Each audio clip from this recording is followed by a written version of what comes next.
A single note at sunrise can herald revelation or ruin. Dear listeners, welcome to the channel The Wimsey Casebook. This is Morgan Finch speaking. Always curious, where are you joining us from? Settle in, this is The Violin That Played at Dawn by Dorothy L. Sayers. It began, as such things sometimes do, with a seemingly minor irritation of acoustics. At precisely 5 minutes past dawn, in a remote parish on the Dorset coast, a tremulous strain of violin music wound its way across the mist-laden garden of Penarrow House. The tune, melancholic adagio with a Hungarian inflection, drifted across dew-wet ivy and startled a pair of nesting wood-pigeons in the east chimney breast. The music ceased as suddenly as it had begun. By the time the household stirred for breakfast, the body of Dr. Felix Ardwick, esteemed musicologist, member of the Royal Society of Antiquaries, and owner of an unfortunate resemblance to a disappointed heron, was discovered in his private study. Slumped over a stack of parchment facsimiles relating to 17th-century Dutch luthiers, Dr. Ardwick had a single puncture wound in his chest.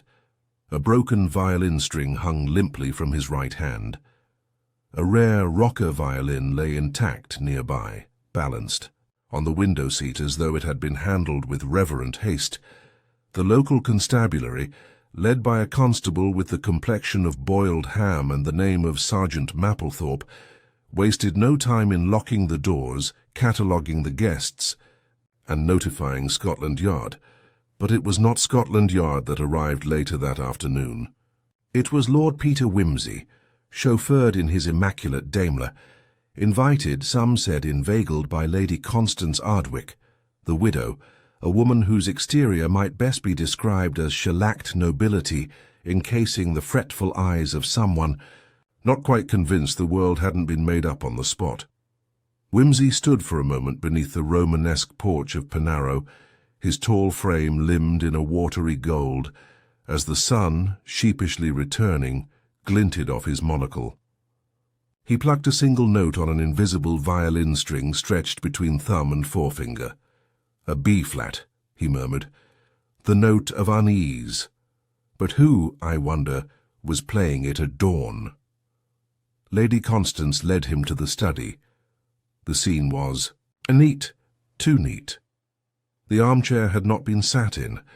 The hearth, despite the May chill, had not been lit. A porcelain cup sat beside an untouched saucer, the tea within gone cold. Wimsey crouched and examined the rug beneath the desk. It had been shifted, not recently, but just enough that the fringe showed stress in two directions. Something had been dragged. He took particular interest in the window. The latch was fastened from the inside, but with a twist of his wrist he dislodged a tiny scrap of parchment caught between the hook and the frame. "Ah," he said brightly, "our first whisper of melodrama."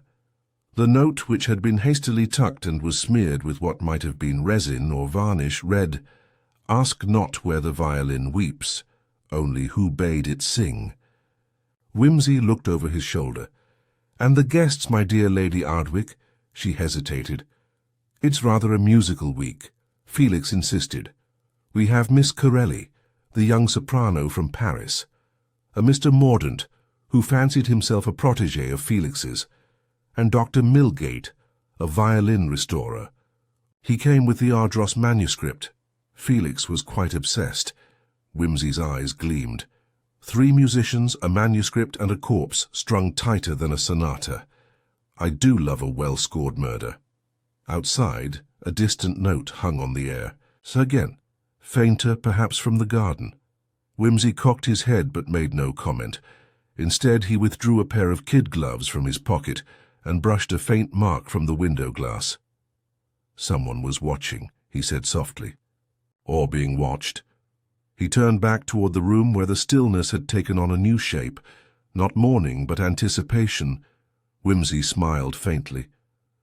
"Well then, let's ask them what key they're playing in." And with that, he rang for tea. The drawing-room at Penarrow House was one of those curious rooms that seemed to have been decorated not by a human hand, but by the quiet consensus of inheritance. Heavy velvet curtains in a once fashionable plum shade dimmed the light even when drawn fully back. A large tapestry of vaguely mythological significance covered one wall, its threads fading into an inscrutable blur of nymphs, satyrs, and possibly a distressed peacock. The carpet had clearly belonged to another century and likely another house, but had stubbornly survived, much like its owner had until that morning. Lord Peter Wimsey stood at the centre of the room, turning slowly in, place as if measuring the acoustics with the silence. Across from him, perched stiffly on assorted furniture, as if waiting for a eulogy that refused to arrive, sat the three houseguests. Miss Mireille Corelli, the French soprano, was all movement, flicking her cigarette, tapping her heel, adjusting her lace cuffs. She was the sort of woman one noticed before one heard, and one remembered long after, forgetting what she'd said. Her voice, when she finally used it, was low, musical, and as sharp as a stiletto in a silk sheath. "It was horrible," she said, exhaling smoke in a perfectly formed ring. "Poor Dr. Ardwick. But then, how can we be surprised? He was so intense. He lived in shadows, no? Music in the morning, shadows in the afternoon." "Bit early for music, even for a nightingale," Wimsey murmured. She shrugged. "It was not me. I sleep till 8. My voice must be rested. A rule: without it I do not perform, and without performance what is left?" "Quite so," Wimsey replied with a flick of his fingers, as if conducting her into silence. Mr. Julian Mordaunt, tall, reedy, and wearing an expression of profound scholarly suffering, leaned forward. His fingers twisted the hem of his corduroy jacket like a man strangling a minor regret. "Felix Dr. Ardwick was a genius," he said in a clipped voice, as though resentful of having to verbalize it.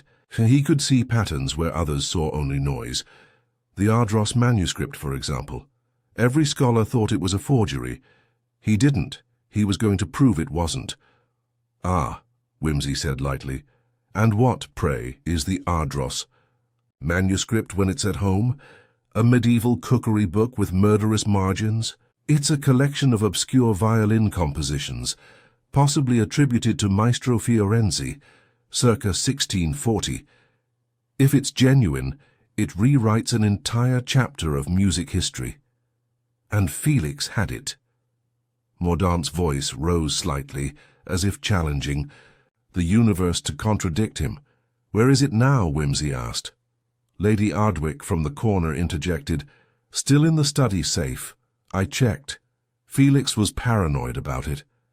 "And rightly so, it seems," Wimsey murmured. The final guest, Dr. Ivor Milgate, was a stout man with a red-veined nose and a gaze as steady as a violin clamp. He had said nothing until now, merely rubbing his hands together as if they retained the warmth of varnished wood. "I saw the manuscript last night," he said at last. "Felix showed it to me after supper. He was convinced that the ink composition proved its age. He'd been experimenting with chemical light exposure." Wimsey raised an eyebrow. "Ah, alchemy at dusk and serenades at dawn. A packed schedule. And where were you, Doctor, when the music began this morning?" "In bed like any sensible man," Milgate said shortly. "I heard nothing. My room's on the west wing. The sea wind whistles through it like a kettle left on the boil." Wimsey turned, wandered to the piano, and idly plucked at a key. It rang flat. He smiled as though it had said something rude. 3 musicians, 1 manuscript, 1 body, and a violin string gripped like a dying man's confession, he said. "Did any of you touch the rocker?" They shook their heads in near unison, an oddly synchronized denial that might have pleased Dr. Ardwick in life. "He was fussy about it," Miss Corelli said. "Even I was not permitted to hold it. He used to say it sings only for the dead. Romantic nonsense."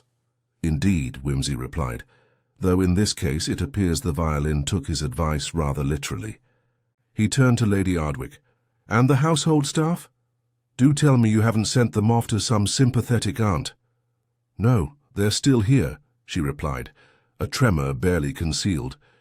"Cook, the 2 maids, and Gardener Rowntree, they've all been with us for years. Excellent. Nothing like the salt of long service to flavour a murder." Wimsey moved toward the door, but paused, looking once again at Miss Corelli. "You say you didn't hear the violin this morning. And yet, you said it was horrible. Curious, isn't it, to be horrified by something you did not hear?"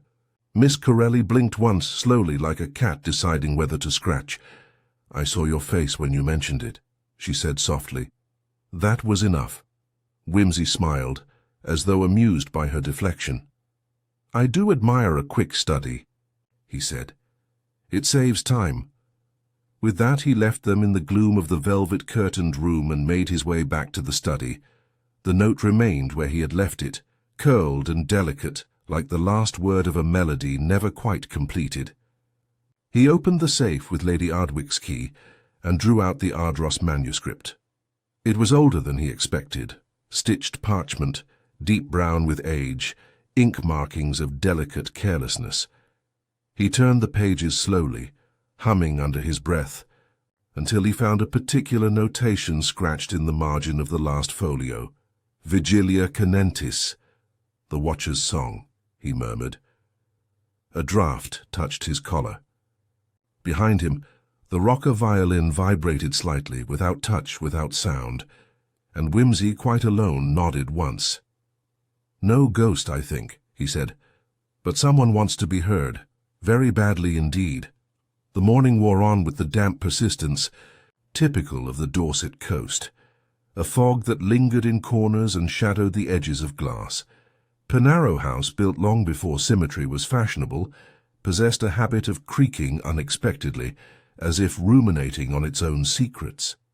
The air smelled faintly of turpentine and pressed violets.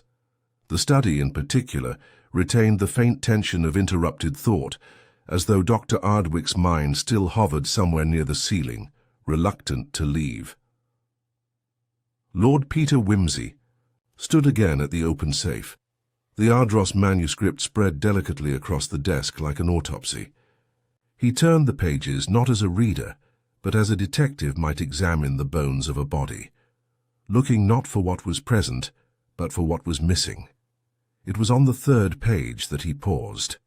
There was a line of musical notation, painstakingly, penned but abruptly truncated.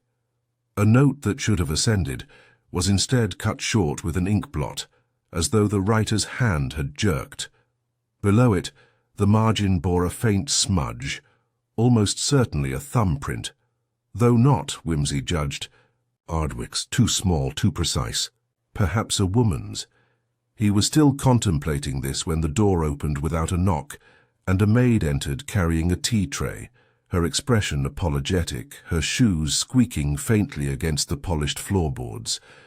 "I beg pardon, my lord," she said, curtsying with a grace that had seen better generations. "Lady Ardwick said you'd not taken any refreshment." Wimsey smiled. "You've found me out. Sleuthing on an empty stomach, most unwise. Might I have your name?" "Edith, my lord. Been with Lady Ardwick these 15 years. "Ah, loyalty. A rare thing. Like an honest critic or a clean violin. String. Tell me, Edith, did you happen to hear the violin this morning?" Her hands paused mid-paw. Yes, my lord. I was awake early, as I always am when Cook's in one of her moods. I heard it clear as anything.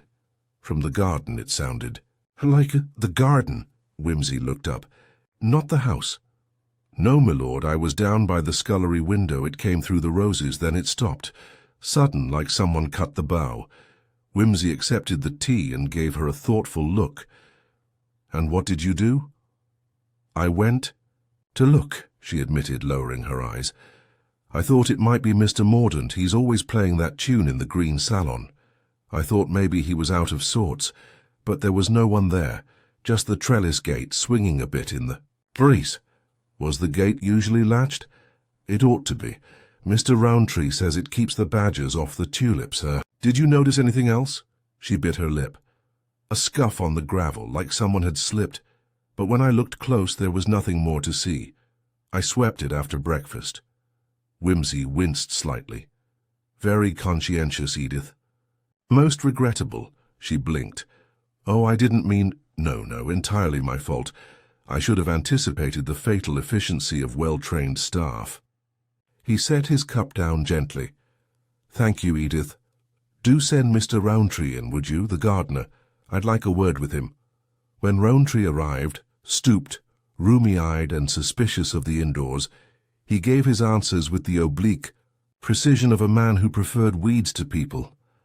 I kept the trellis gate bolted, he said, voice rough as thatch. Saw to it myself Thursday past. Rained that night, so I checked again on Friday, tight as ever. And this morning? Found it ajar when I brought in the rhubarb. Figured it were the wind.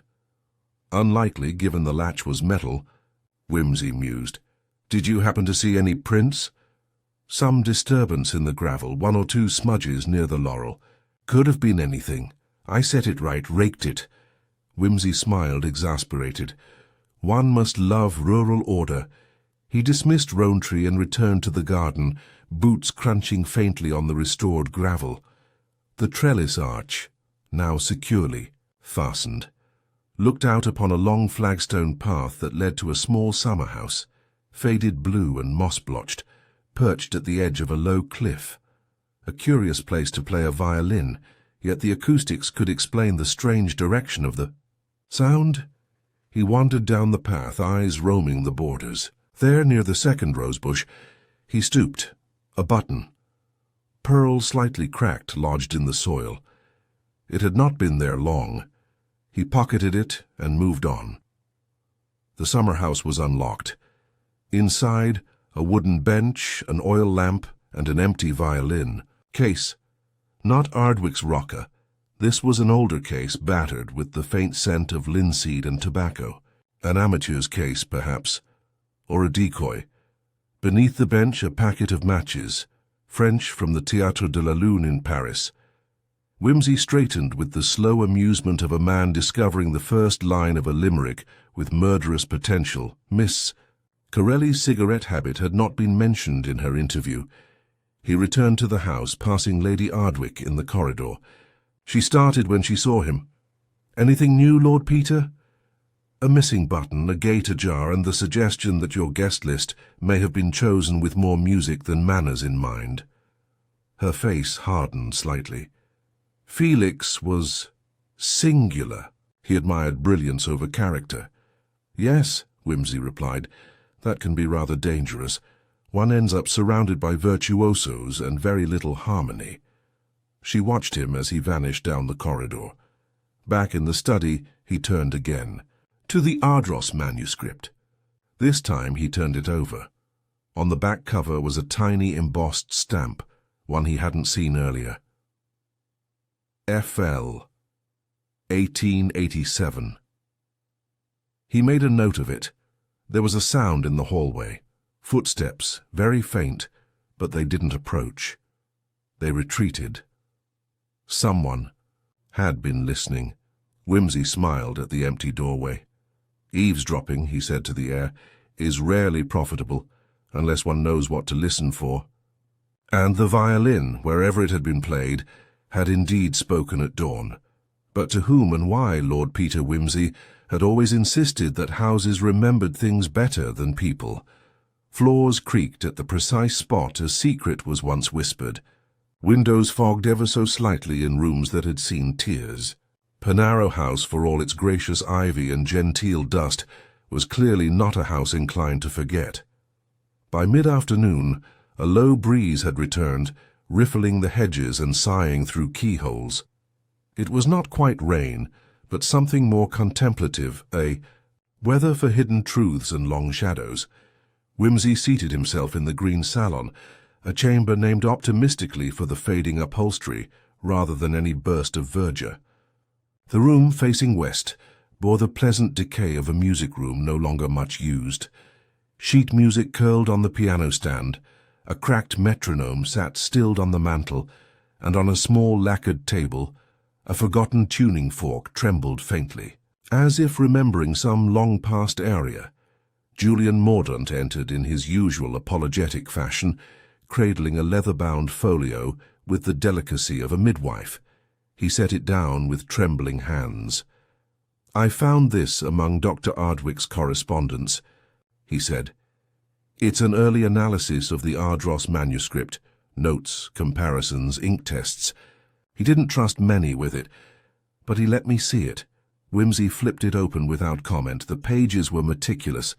Diagrams of clefs, spectral readings of ink composition, notations in fine, spidery script, and at the bottom of one particular.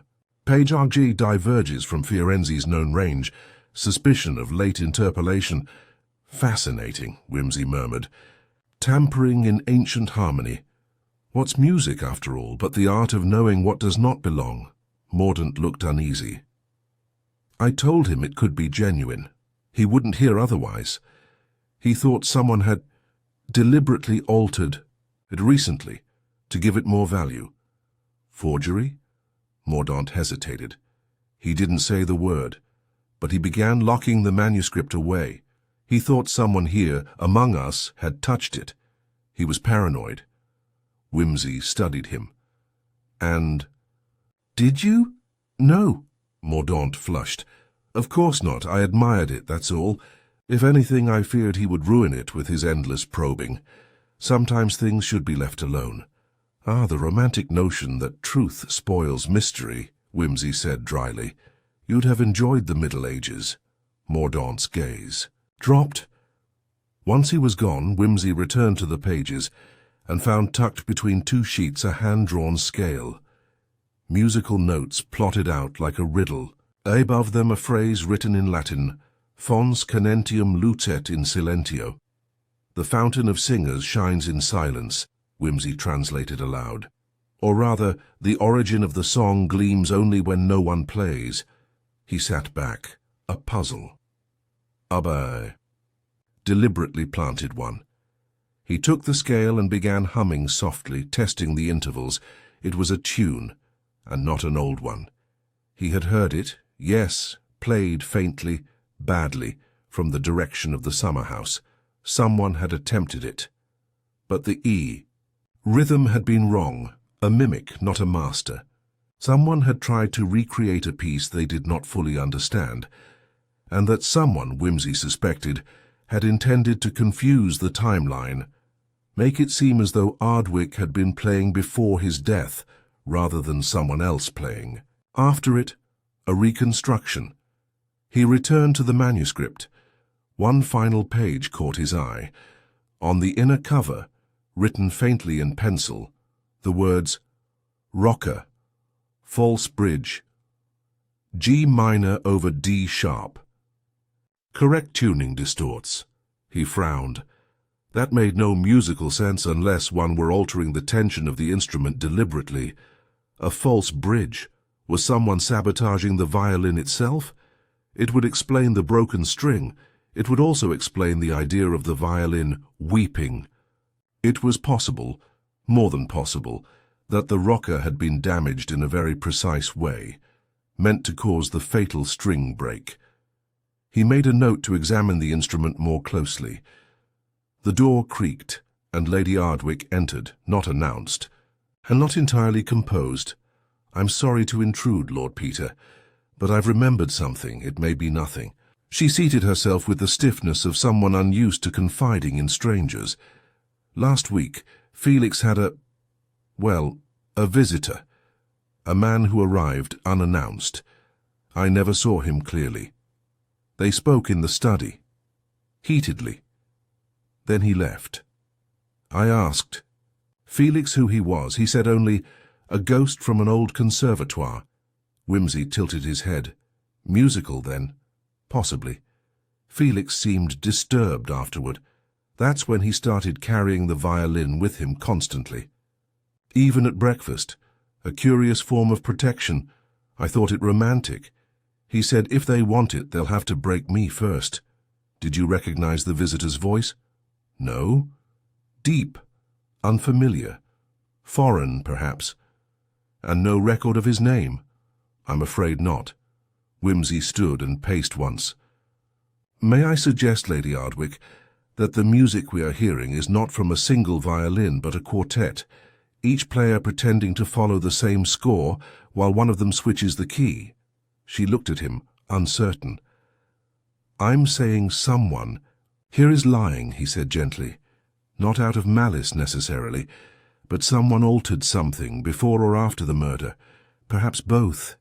Lady Ardwick paled. I don't want to suspect my guests.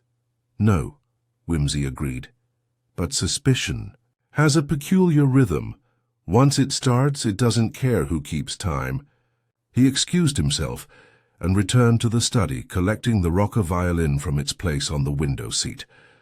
Turning it slowly in his hands, he inspected the bridge. It was, in fact, false. The curvature was wrong, subtly flattened. A tension error. That would, under pressure, cause the E string to snap violently when tuned high. A lethal error if timed correctly. He opened the case beneath it. A small velvet pocket was torn. Someone had handled it roughly. Inside was a rosin cake. He scraped it lightly, too sticky, tampered with. Then he noticed something else, a string of hair, fine, pale, long. He held it to the light. Not Ardwick's. He had thick dark hair. He folded the violin back into its case and made his way upstairs. Miss Corelli's room was unlocked. Inside it smelled of bergamot and hair lacquer. A scarf hung carelessly over a chair. On the dressing table, a violin string, broken, and beside it a packet of matches from the Théâtre de la Lune. Wimsey touched none of it. He simply said, to no one in particular, "The second movement has begun. The wind that evening had the quality of forgotten pages, restless, brittle, and faintly accusatory. Penarrow House, for all its gables and brass-framed portraits, seemed to shiver beneath its ivy skin. Lord Peter Wimsey, standing once more beneath the latticed archway outside Miss Corelli's chamber, did not shiver. He merely observed. He had not entered the room. Not yet. To do so would have disturbed the careful narrative unfolding within, its scented walls, a broken string, a foreign matchbook, a strand of pale hair. All the elements of a melodrama, but too neat, too staged, like a concert where the first violinist arrives 10 minutes early and tunes in silence. A performance, not a confession. He returned downstairs, finding Lady Ardwick in the library with a letter in her hand. Her expression had congealed into a form of dignified fatigue, the kind cultivated by generations of Englishwomen forced to reconcile death with luncheon. "This just arrived," she said, passing it to Wimsey. "No postmark, delivered by hand, left at the doorstep." Wimsey opened it carefully. The note was written on creamstock, in neat, blocky handwriting, no signature, no address. "The violin must not go to the conservatoire. Keep it buried. Or, another will fall." He read it twice, then folded it. "Threats in treble clef," he said. "Always dramatic. Who knew musicology had such a body count?" She didn't smile. Wimsey turned the envelope over. The flap was sealed with ordinary gum, but the corners bore a faint fingerprint in greyish dust. "Not ink, not ash. Rosine," he murmured. "Or powdered varnish. From a workbench, perhaps." "Millgate," Lady Ardwick said suddenly. "He repairs instruments. He always carries a little tin. For touch-ups." Wimsey nodded. "Yes, and Miss Corelli's string, which appears to have snapped not days ago, but this morning, while still warm, possibly in the garden." She looked confused. "But Mireille wouldn't—" He held up a hand. "Let's not name culprits yet. Let's name music. What did Ardwick mean when he said someone bade the violin sing? Could it have been her?" Felix admired Mireille's talent, but he said she lacked discipline. He often told her that she'd squandered her genius on performance. Wimsey's eyes twinkled. The usual musician's insult, Your passion is too audible, she sighed. He was hard on her. Most geniuses are, especially to other people's egos. Leaving her to her worry, Wimsey returned to the study and opened the Ardross manuscript again. Something about the timeline was nagging at him. The morning music, the state of the rocker, the strange tuning instructions written faintly in pencil. He turned again to the musical scale he'd transcribed earlier, the one with Latin scribbled above. Fons canentium lucet in silentio, the fountain of singers. The tune, when hummed backward, formed a descending scale familiar to musicologists, the passus duriosculus, a theme associated with lamentation in Baroque compositions. He played it softly on the out-of-tune piano. Then he turned to the manuscript and compared it to the modern notation Mordaunt had given him. 2 notes were missing, deliberately omitted, an error too precise to be accidental. Someone had copied the piece, recently and poorly, and that someone had tried to perform it. Fat dawn, not a serenade, Wimsey said aloud. A signal. He returned to the trellis path just as twilight inked the edges of the sky. The gravel had settled, but a faint depression remained where something, or someone, had stood recently. He stepped along the path, counting paces, until he reached the place where Edith had heard the music. From that spot, one could just see the study's bay window. And from the summer house? A violin could be played without anyone indoors seeing the performer, but the sound would carry straight up to the bedroom corridor. A distraction. A redirection. Wimsey turned as Edith approached, hesitant but determined. "Begging your pardon, milord," she said, wringing her apron, "but there's something I didn't say before. I wasn't sure." "Speak now," he said gently, "or forever hold your consonants. I saw someone, just before the music, a shadow, near the yew hedge, small figure, could have been a child, but we've no children here. Hair, light, fair maybe." "I didn't see the face." He thought a moment. "You've done well, Edith, thank you, that will be all." After she left, he stood for some time beneath the trellis, letting the evening settle. Miss Corelli had fair hair, but so did Lady Ardwick, in her youth. And now, he recalled, a photograph in the study of a woman holding a young child beside an easel. The child had that same shade of pale, silky hair. Mordaunt? No. Wimsey returned to the house. He passed Millgate in the corridor, stiff, brusque, muttering about varnish inconsistencies. Odd, Wimsey called after him, that someone who restores violins would say nothing of the rocker's false bridge. Millgate stopped. I assumed Felix had modified it himself. And the rosine in the pocket, mixed with glue. I didn't inspect it. You're very careful with details, Dr. Millgate, but perhaps too careful to pretend ignorance. Millgate glared, then retreated. Wimsey entered Miss Corelli's room again, this time with intent. He inspected the string more closely. The break had occurred not through tension, but a cut, clean, precise. He checked the dressing table. A nail file, a small knife for trimming reeds. Then, under the bed, tucked behind a suitcase, he found a cloth-wrapped parcel. Inside, a second, violin old, unmarked, but the same pattern of notes scrawled inside the lid, and tucked into the lining, a torn page from the Ardross manuscript, a forgery, amateurish. He smiled. So, someone learned the tune, but not the time signature. That Night Pinero House creaked less, as though listening, and Lord Peter Wimsey, seated in the darkened study with the rocker on his lap, drew a single soft note. It rang pure, and beneath it, he thought he heard footsteps above. Someone was restless. Someone was beginning to suspect the end of the piece would not favor their part. The house was nearly silent by the time Lord Peter Wimsey rose from the study armchair. The rocker violin now rested again in its case, the single note he had drawn from it still lingering somewhere in the hollows of Panaro, like a breath not quite exhaled. The air had changed, not in scent, not in temperature, but in texture. As if the walls themselves were absorbing secrets, deciding what to keep and what to echo back. Wimsey moved without haste, his shoes making almost no sound on the parquet floor as he crossed the corridor toward the music room. He passed a tall mirror, caught a glimpse of his own reflection, monocle gleaming, expression unreadable, and briefly raised an eyebrow at himself in greeting.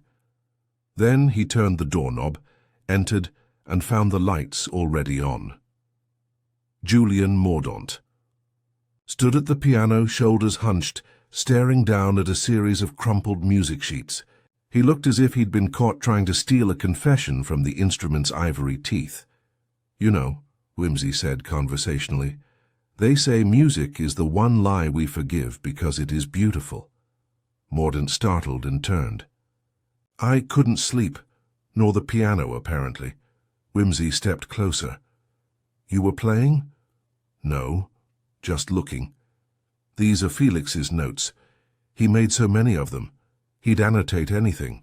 "Yes, including people, I dare say." Wimsey picked up a page. "Here we are. MC incapable of true mezzo piano, emotion over technique.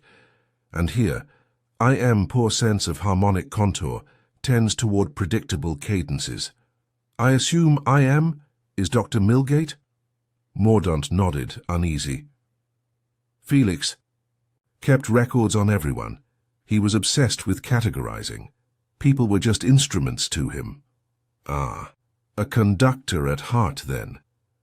Tell me, Mr. Mordaunt, were you in love with him?" The question landed with the soft cruelty of a whispered overture. Mordaunt flushed, eyes darting. "That's a strange thing to ask." "Possibly, but not unmusical. There's a phrase in one of Felix's annotations, JM brilliant mind but lacks detachment, dangerous fidelity." It struck me as more personal than pedagogical. Julian turned away, gripping the back of the bench. "It's not relevant." "Oh, but everything is. Especially unspoken motives. Did you know he altered the manuscript? That he was crafting a forgery?"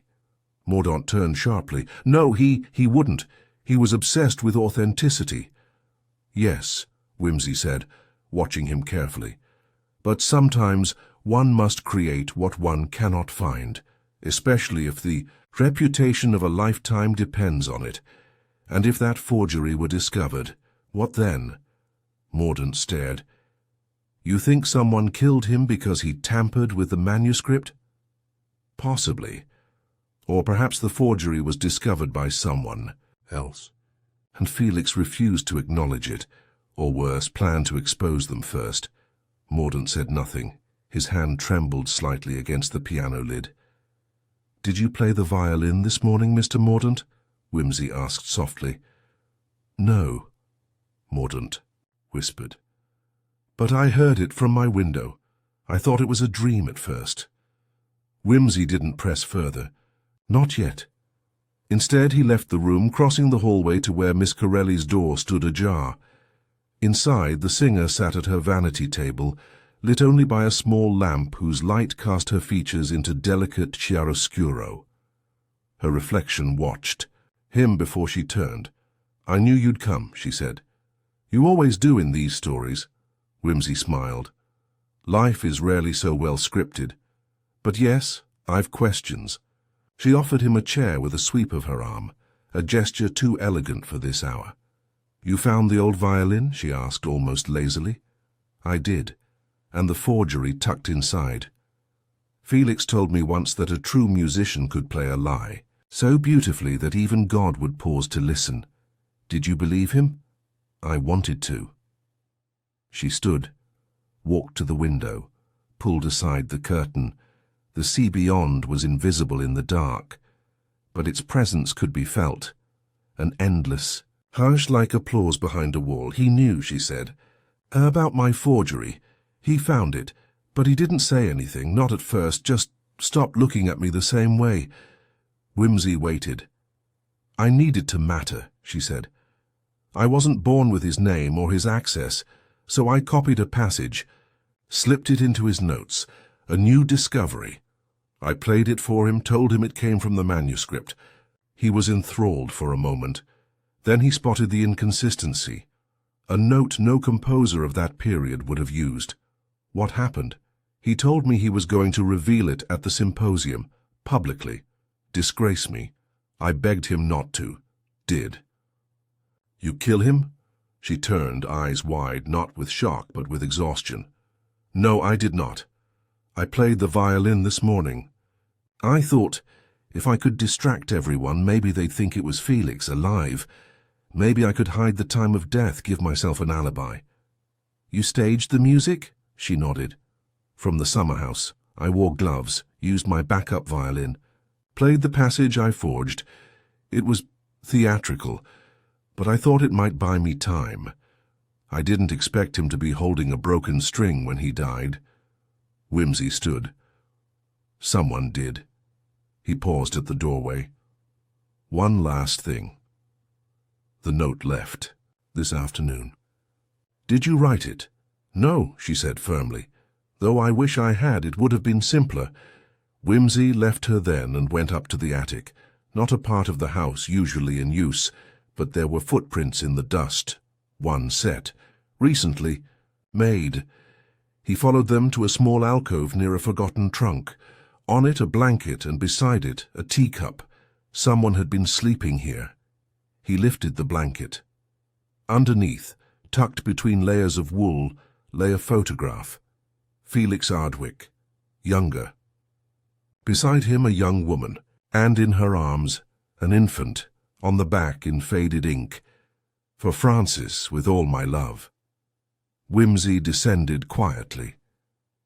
In the guest wing, Lady Ardwick's bedroom door was closed, but further down the hall, another door, previously unnoticed, stood, slightly ajar. Inside was a narrow bed, a desk and a suitcase, the room of someone who hadn't been announced, who hadn't signed the guest book, a hidden resident. Wimsey stepped inside. The wardrobe door creaked open behind him. A figure emerged, no taller than Wimsey's shoulder, pale hair, wide eyes. You're not supposed to be here, the boy said. Wimsey smiled gently. Neither, I think, were you. For a brief moment, neither of them moved. Lord Peter Wimsey framed in the soft gloom of the small upstairs room, and the child, 10 or perhaps 11 years old, standing with one foot still inside. The wardrobe, like some fugitive from a lesser-known Narnian allegory. The boy's hair was pale enough to catch the slant of moonlight through the window. His eyes were wide but not frightened.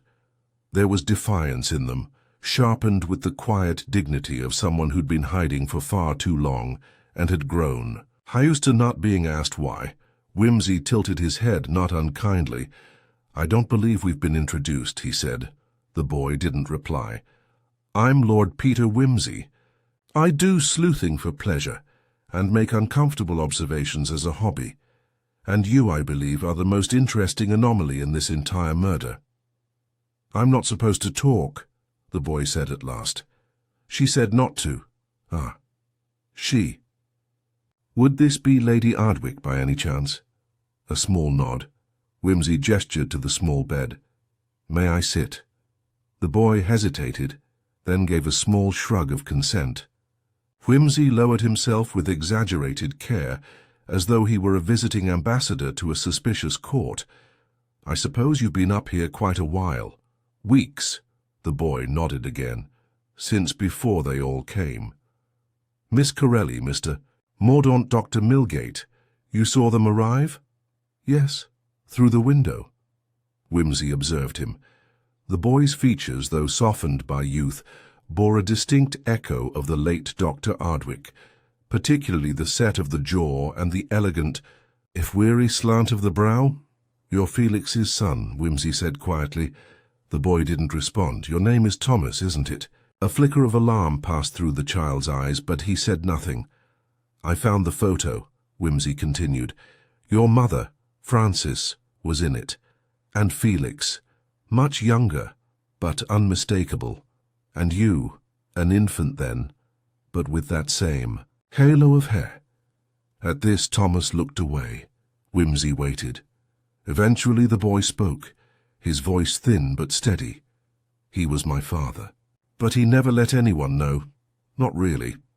He sent money sometimes, and then one day he stopped. When Mum died, Lady Ardwick came. She said I could come here just for a little while things got sorted, but I wasn't to talk to anyone. I wasn't to be seen. I see, Wimsey said. And did you obey? At first. But then I heard him playing. Late at night. I crept down the back stairs to listen. I just wanted to hear the violin.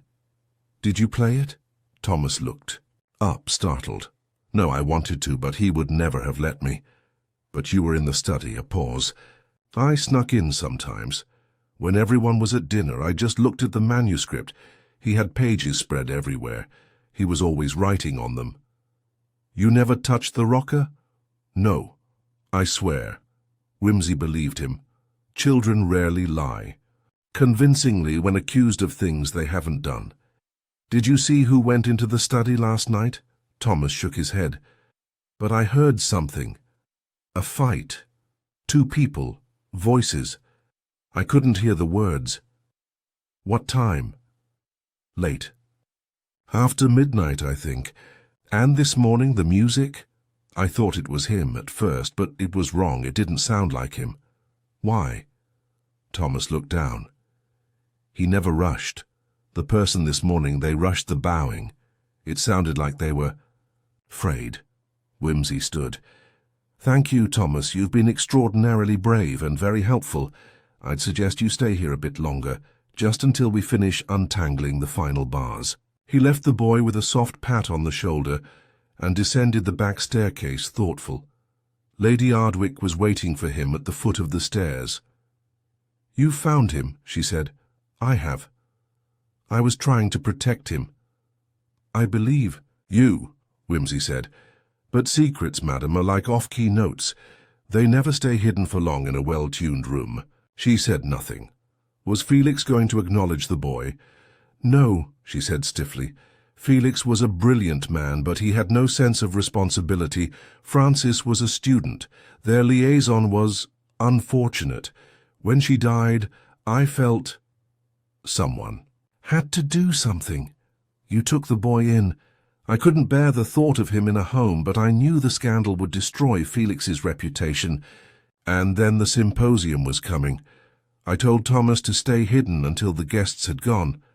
But someone saw him, Wimsey said. He mentioned being seen through the window, that someone knew there was a witness, possibly to last night's quarrel. She looked startled. That wasn't all, Wimsey added. Thomas described the music this morning, not as a lament but as rushed, anxious, played by someone who didn't want to be heard but needed to create the illusion that Felix was still alive. Lady Ardwick's mouth tightened. You believe someone killed Felix and tried to make it seem as though he died later? Yes, she was silent a moment. Miss Corelli, she said at last. She forged a page, yes. But she also panicked. Panic does not play in G minor with such finesse. Milgate? Possibly, but he lacks subtlety, and his hands are more suited to glue and gut than deceit. Then who? Wimsey paused. There's one person who knew the manuscript, intimately, who had access to Felix's notes, who admired him perhaps too much, and who might have learned by accident or by design of the existence of Thomas. A person who feared losing not just Felix's approval, but the fragile order of their world. Julian. Wimsey nodded. He forged nothing, but he feared exposure, of the manuscript, of the boy, perhaps of his own affections. Felix may have threatened to cut him off, or worse, planned to replace him as heir of the Ardross discovery with Thomas. And so Julian staged the fight, killed him with a precise stroke, using the rocker as decoy, and planted the broken string. Then later, he or someone else played the forged passage from the summer house to suggest Felix was still alive. D. Ardwick sank into a chair. My God, Wimsey's eyes glittered behind the monocle. But of course, he said softly, we'll need a final proof. A violin note, wrongly placed, or a line in a diary. A cracked alibi, something small. But soon, like any well-conducted fugue, all voices would converge, and the motif, murder, would become unmistakable. The next morning dawned with unusual clarity. The mist that had previously hung about Penarrow House like an accusing ghost had lifted, revealing a cold but brilliant sunlight that rendered the hedges too sharp, the gravel too bright. It was a morning too fine for murder, which is precisely why it felt so ill-fitting. Lord Peter Wimsey stood in the upper hallway near the gallery window, watching the sea flare in streaks of steel and cobalt, and wondered, quite mildly, whether truth, like music, required silence between its notes to properly take shape. He turned as footsteps approached, light, precise, and unwilling. Julian Mordaunt stood before him in yesterday's clothes, his collar askew, eyes bloodshot but not from sleep. He held a piece of paper in his hand, which trembled ever so slightly. "I suppose it's over," Mordaunt said. Wimsey gave him a look of vague encouragement, the kind one might bestow on a student who has finally asked the right question. "Over, Julian." "That's rather a heavy term. Do you mean the deception, the performance, or simply your part in it?" Mordaunt held out the paper. "I found this in my room. Someone must have planted it. I think it's from the Ardross manuscript. But it's not in Felix's hand." Wimsey took it delicately. The parchment was rough but not aged. The ink was fresh. The notations, though copied with care, contained two critical anachronisms. A mordant not used until the 18th century. A clef shift inconsistent with Baroque practice. "Indeed," Wimsey said. "And where, Julian, would one find this sheet except from a forgery? A forgery that never left the summer house, one you claimed to never to have seen." Mordaunt's throat worked. "It wasn't me. I thought Felix knew. I thought he'd found it, but he didn't accuse me." "Because it wasn't you," Wimsey said softly. "And because Felix believed he'd traced the forgery to someone else, someone with motive to preserve it, and someone who, in attempting to create a false narrative, ended up composing a tragedy." Mordaunt's voice dropped. "You think it was Mireille?" Wimsey paused. "No, not anymore." He turned and gestured toward the study. "Walk with me, Julian." They descended together, the morning light casting their twin shadows long and strange across the floorboards. Inside the study, Wimsey motioned for Mordaunt to sit, then unlocked the rocker's case. "I had the bridge examined by a local craftsman," he said. "He confirmed that the violin had been altered, subtly but fatally. The E-string had been made to snap under minimal pressure. But Felix would have noticed, unless it was done the night before, during or after the quarrel, and the real trap wasn't in the violin, it was in the time of death."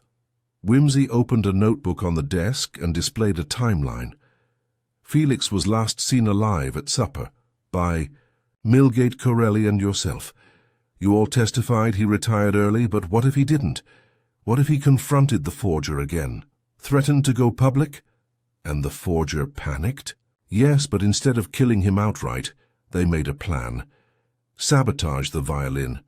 Let Felix be the one to activate the mechanism of his own demise, either in anger or rehearsal, and then stage the scene to imply he died later. The music at dawn wasn't just a red herring. It was a timestamp designed to distract." Julian stood abruptly. "You think I did this?" "I think," Wimsey said gently, "that you admired Felix far too much to destroy his reputation, but someone else was more pragmatic." He withdrew a second item from the desk drawer. The cloth bundle from Miss Corelli's room. Julian stared. "That's her violin." "Not quite. It's a copy, and inside it was the forged page. But she didn't plant it. She admitted to creating a forgery, yes, but she didn't know it had been used to alter the timeline. Someone else did that, someone with access to the room. someone who assumed the rocker would never be examined closely, someone who needed Felix's death to look delayed. Julian's voice was thin. Then who? Wimsey turned. I believe it was Dr. Milgate. The name landed with a hollow thud. Milgate? Julian echoed. But why? He restored instruments. He worshipped Felix? Indeed, Wimsey replied. But he also stood to gain the most if the Ardros manuscript proved authentic. Fame, clients, reputation, and perhaps he found the forgery first, before Felix did. Perhaps he even altered the rocker himself under the guise of maintenance, hoping Felix would injure himself or abandon it. Julian sat down slowly. And when Felix discovered the truth, Wimsey's voice dropped. He confronted Milgate, and Milgate acted. A pause. Where is he now? In the greenhouse, Wimsey said, inspecting mold. Should. We shall. They crossed the garden, the gravel path crunching like quiet applause beneath their feet. The greenhouse stood half-sunken behind a low stone wall, glass panels steaming in the sun. Inside, the air was thick with orchids, loam and varnish. Dr. Milgate straightened as they entered. His hands were dirty. His smile was wrong. Good morning, gentlemen. Doctor, Wimsey said, your understanding of bridge mechanics is admirable. Milgate said nothing. And your dedication to the manuscript laudable if not entirely legal. Still nothing. I believe Felix discovered the forgery and decided to expose it. You couldn't allow that. So you altered the rocker, staged the scene and played the forged tune at dawn, hoping the sound would push back the time of death. But it didn't work, not entirely. Milgate looked at Wimsey. And the boy? You saw him. You knew he'd overheard. That's why you left the threat at the doorstep. You didn't know who the child was, but you knew he was dangerous. A long silence. Then Milgate exhaled. He wasn't supposed to die. Not really. I just wanted silence. Time. Wimsey nodded slowly. The silence between the notes, Doctor. But you held it too long, and the music told its story without you. Milgate made no resistance when the constable, summoned earlier, stepped forward from the greenhouse's far door. Wimsey had arranged the timing carefully, like a well-tuned chord. As Milgate was led away, Julian stood beside Wimsey, stunned. I still don't understand how you knew, he said. Wimsey smiled faintly. Everyone lies in music, Julian, but only the guilty transpose in the wrong key. He turned, the morning now properly begun. There would be questions, of course, statements to sign. Miss Corelli would need comforting, Thomas explaining. But the music at least had resolved its final note, and Wimsey, as ever, had played it just in time. 2 days had passed since Dr. Milgate's arrest, and Penarrow House had fallen into a hush, not the silence of tension, but of something exhaled at last. The guests had begun to make arrangements to leave. Miss Corelli, after several dramatic declarations of spiritual exhaustion and artistic betrayal, had retired to her room with a half-packed valise and a bottle of chartreuse.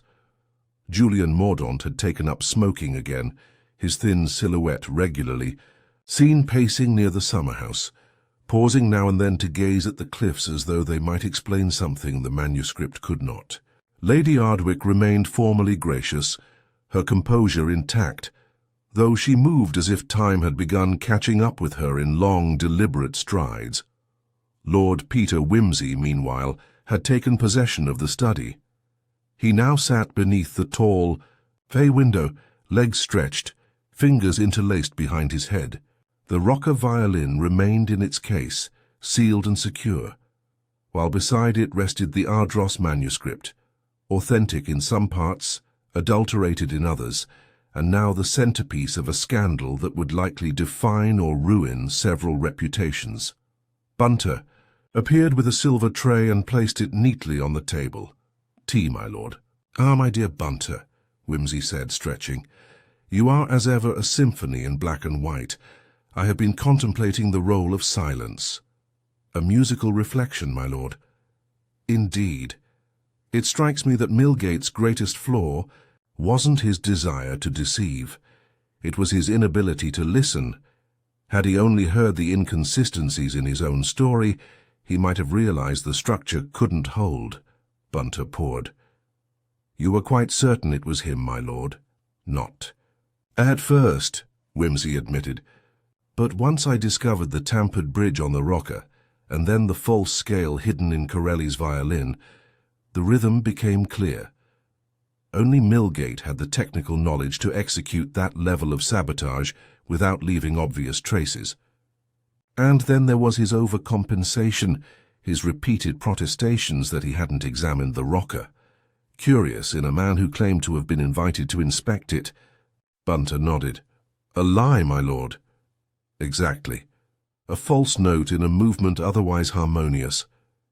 Even Corelli's forgery, gauche though it was, had some emotional logic. Milgate's actions were purely mechanical. He sipped his tea thoughtfully. Have the arrangements been made for Thomas? Yes, my lord. He will remain with Lady Ardwick for now under a private guardian's care. She appears determined to acknowledge him, if not openly, then at least with financial discretion. Good, Wimsey murmured. He deserves better than shadows.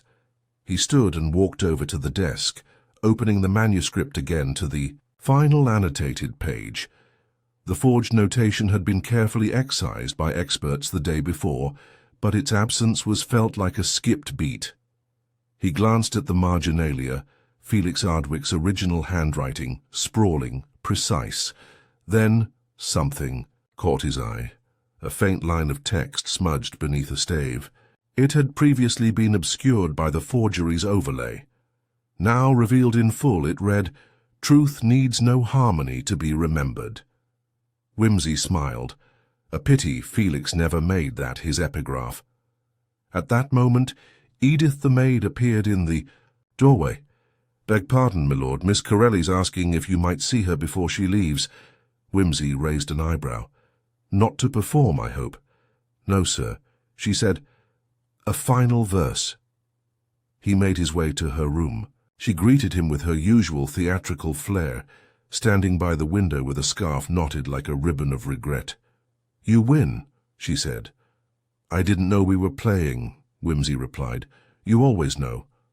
I may be foolish, but I'm not blind. Felix, he used me, admired me, yes, but only for what I could give him, applause, decoration." "You gave him more than that," Wimsey said quietly. "You gave him the illusion that music could outpace consequence. He needed that." She looked at him sharply. "Do you think I'm a liar?" "I think you're a performer. It's not the same." She looked down. "I didn't kill him, but I didn't help him either. When I realized he'd found the forgery, I panicked. I thought he would ruin me, so I tried to create confusion, delay the moment when someone would ask the real questions. About the manuscript? About me?" Wimsey nodded.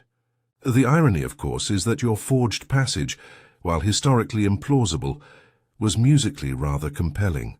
Felix might have forgiven that, but not the deceit." "Ah," Wimsey said.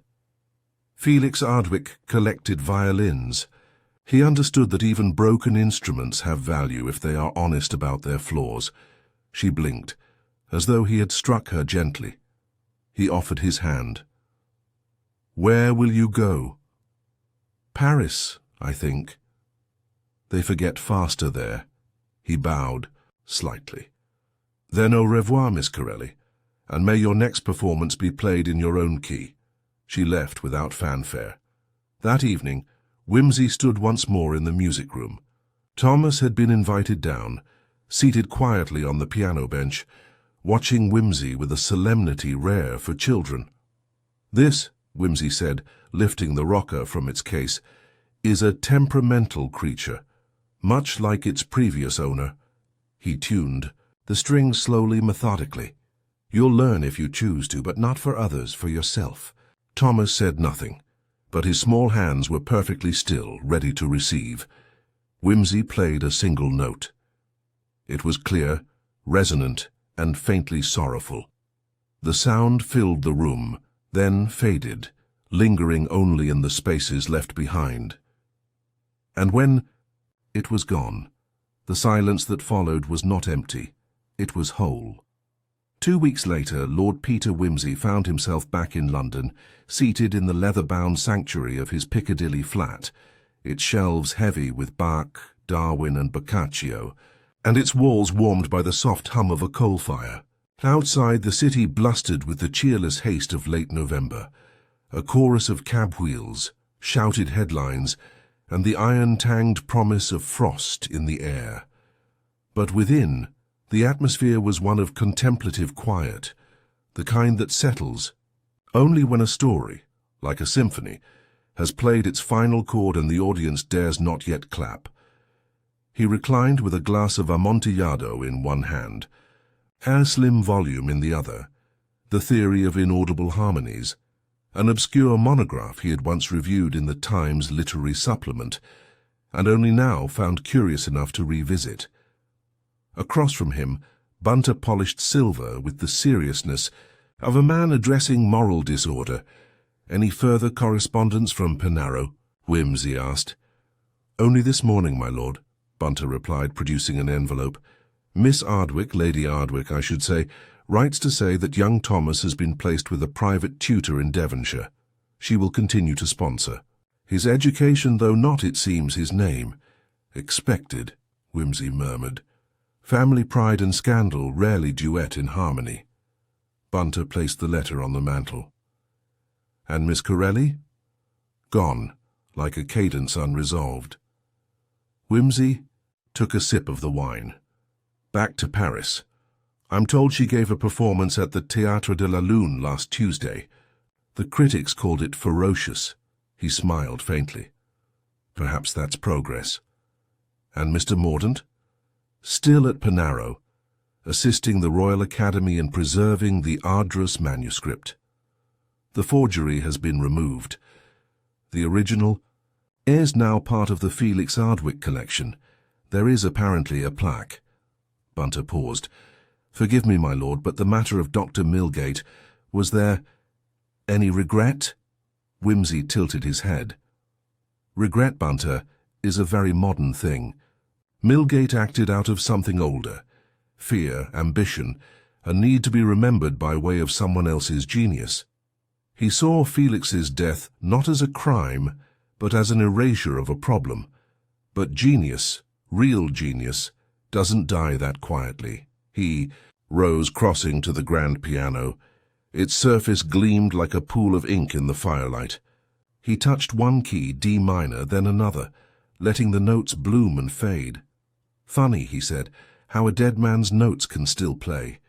Felix Ardwick's greatest act of preservation wasn't his manuscript. It was the echo of his obsession. The violin at dawn, the false bridge, the silence that followed, it was all music, even the murder. A movement in G minor, and yet it ends here, no encore. He looked up at Bunter. "Do you remember what I said to Lady Ardwick the day we left? You observed, my lord, that truth is not what survives a lie, but what continues to resonate after the last note has faded." Wimsey smiled. "I must have been in a poetic mood." He sat again, quieter now. The case had been simple in the end, not in mechanics. Those had been delightfully Byzantine, but in motive. A man, cornered by truth, had reached for silence. Another, too young, had watched from the shadows. A woman had forged art to matter more. And yet all had been brought back to the same room, the same string, the same broken chord. Wimsey remembered the expression on Thomas's face as the rocker was handed to him, carefully, reverently, with that odd mixture of grief and pride that only children show when faced with something larger than themselves. That violin would never be played carelessly again. He turned the page in his book. The theory he was reading suggested that every note, when struck in perfect pitch, sent vibrations beyond human hearing, resonances that traveled infinitely, brushing the bones of forgotten buildings, the hulls of ships, the stars themselves. Wimsey liked the idea. Perhaps Felix's final note had found its way into such a space where its meaning, if not its music, would remain. The fire hissed softly. There would be other cases. A broken watch found in a dead man's vest, a poisoned peach at a boarding house, a question scratched into a mirror's surface by a fingernail. Crimes waited, but this one had finished with a kind of grace. He rose, placed the book back on, the shelf between a volume of Dante and a monograph on string tension in Cremonese violins. Outside, London hummed like a distant cello. Inside, the flat held its silence perfectly. At the window, Wimsey paused, drawing the curtains aside. The city lights glittered like scattered notes across a dark staff. Somewhere, a violin was playing. Not the rocker, not even the Ardross tune. Just an ordinary violin, played by an ordinary musician, in an ordinary home. And yet, Wimsey heard it as clearly as if it came from the cliffs of Dorset. Because it did not matter how the melody began, only that it ended in truth, and that the last note rang clean,